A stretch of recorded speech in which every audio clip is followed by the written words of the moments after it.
बाद आप सभी का एक बार फिर स्वागत डीडी न्यूज पर। आप देख रहे हैं न्यूज नाइट और आइए अब आगे बढ़ते हैं। आपको बता दें, केंद्र की नरेंद्र मोदी सरकार सत्ता में अपने 12 साल पूरे कर रही है। इन 12 सालों में मोदी सरकार के तमाम फैसलों से देश विकसित भारत की ओर बढ़ चला है। पिछले 12 सालों में राष्ट्र प्रथम की भावना से मोदी सरकार ने तमाम जन कल्याणकारी कदम उठाए हैं।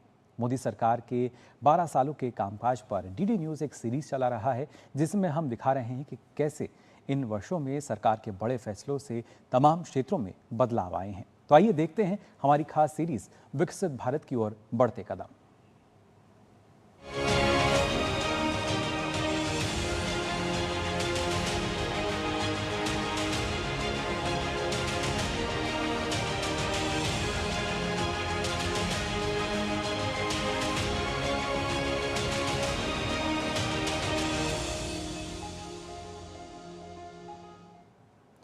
पिछले 12 वर्षों में भारत के आर्थिक परिदृश्य की अगर बात की जाए तो इसमें बड़ा बदलाव देखने को मिला है।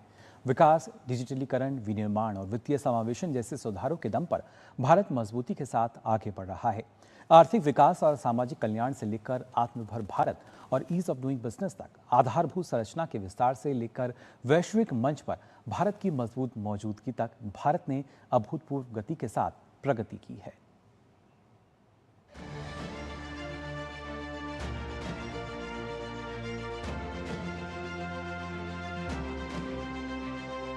भारत को वैश्विक मैन्युफैक्चरिंग हब बनाने के उद्देश्य से साल 2014 में शुरू हुआ मेक इन इंडिया अभियान अब नई ऊंचाइयों तक पहुंच रहा है।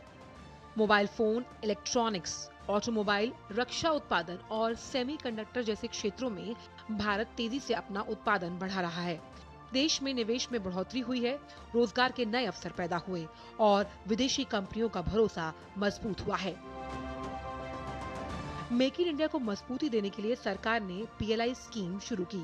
इस योजना के तहत कंपनियों को उत्पादन बढ़ाने पर आर्थिक प्रोत्साहन दिया जाता है। मोबाइल निर्माण हो, फार्मा, टेक्सटाइल, इलेक्ट्रॉनिक्स जैसे कई सेक्टर्स में इसका सकारात्मक असर दिखाई दे रहा है। इसी का परिणाम है भारत अब दुनिया में बड़े मोबाइल निर्यातक देशों में शामिल है। पिछले 12 सालों में मोदी सरकार ने कारोबार करना आसान बनाने के लिए तमाम कदम उठाए।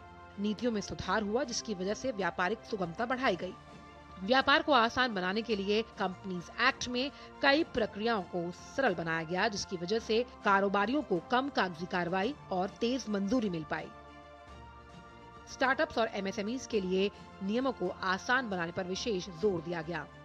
इन ठोस कदमों का परिणाम ये रहा कि भारत का कारोबारी इकोसिस्टम मजबूत हुआ और रजिस्टर्ड कंपनियों की संख्या में 27% का इजाफा हुआ है। देश की बैंकिंग व्यवस्था को मजबूत करने और फंसे हुए कर्ज की समस्या से निपटने के लिए लागू किया गया आईबीसी यानी इंसॉल्वेंसी एंड बैंकरप्सी कोड। इस कानून ने कंपनियों के दिवालिया होने की प्रक्रिया को समयबद्ध बनाया तो बैंकों को बकाया वसूली में मदद मिली। आईबीसी ने भारत की क्रेडिट संस्कृति को मजबूत किया, साथ ही साथ कंपनियों पर वित्तीय अनुशासन का दबाव भी बढ़ गया। कर व्यवस्था को सरल बनाने के लिए कई बड़े कदम उठाए गए। कॉर्पोरेट टैक्स दरों में कमी, फेसलेस असेसमेंट और डिजिटल टैक्स सिस्टम ने कारोबारियों के लिए प्रक्रिया आसान बनाई। जीएसटी लागू होने के बाद वन नेशन वन टैक्स व्यवस्था मिली, जिससे टैक्स स्ट्रक्चर मजबूत हुआ और राज्यों के प्रति व्यापार को गति मिली। नए जीएसटी सुधारों ने कर स्लैब को सरल बनाया, साथ ही मूल्य को प्रतिस्पर्धी बेहतर बनाते हुए व्यवसाय में सुगमता की बढ़ोतरी हुई है। नए सुधारों की वजह से जो रजिस्टर्ड टैक्स पेयर्स हैं, उनकी संख्या में भी इजाफा हुआ। 2025 तक 1.5 करोड़ से अधिक रजिस्टर्ड टैक्स पेयर्स हैं, जिसकी वजह से व्यवसाय संचालन और आसान हुआ। ई-वे बिल वॉल्यूम में भी सालाना तौर पर 21% का इजाफा हुआ है। आज का भारत विकसित होने के लक्ष्य पर तेजी से काम कर रहा है और हमारे इस लक्ष्य की प्राप्ति में रिफॉर्म एक्सप्रेस की बहुत बड़ी भूमिका है। रिफॉर्म एक्सप्रेस यानी हर सेक्टर में नेक्स्ट जनरेशन रिफॉर्म। जैसे अब से कुछ समय पहले ही देश ने नेक्स्ट जनरेशन जीएसटी रिफॉर्म लागू किए थे। हर सेक्टर पर इसका अच्छा असर दिखा। विशेष रूप से हमारे एमएसएमईज को बहुत फायदा हो रहा है। इसी तरह करीब 6 दशक के बाद इनकम टैक्स कानून को आधुनिक किया गया है। इससे करोड़ों टैक्स पेयर्स को फायदा होगा। ईज ऑफ डूइंग बिजनेस को बढ़ाने के लिए सरकार ने कई पुराने नियम खत्म किए। मजबूत डिजिटल बुनियादी ढांचे ने इसमें मदद की। भारत का उद्यम पंजीकरण पोर्टल इसी व्यापारिक सुगमता का प्रतीक है।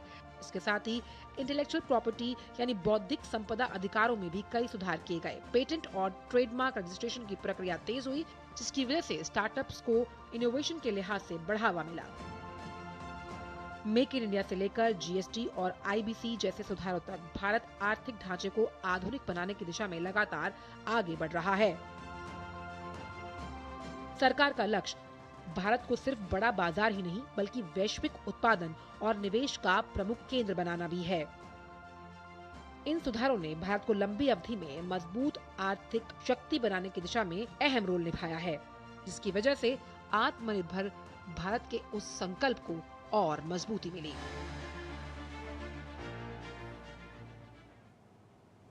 तो देखा आपने किस तरीके से विकसित भारत की तरफ लगातार हम बढ़ रहे हैं। और फिलहाल न्यूज़ नाइट में वक्त हो चला एक और छोटे से ब्रेक का। ब्रेक से लौटेंगे।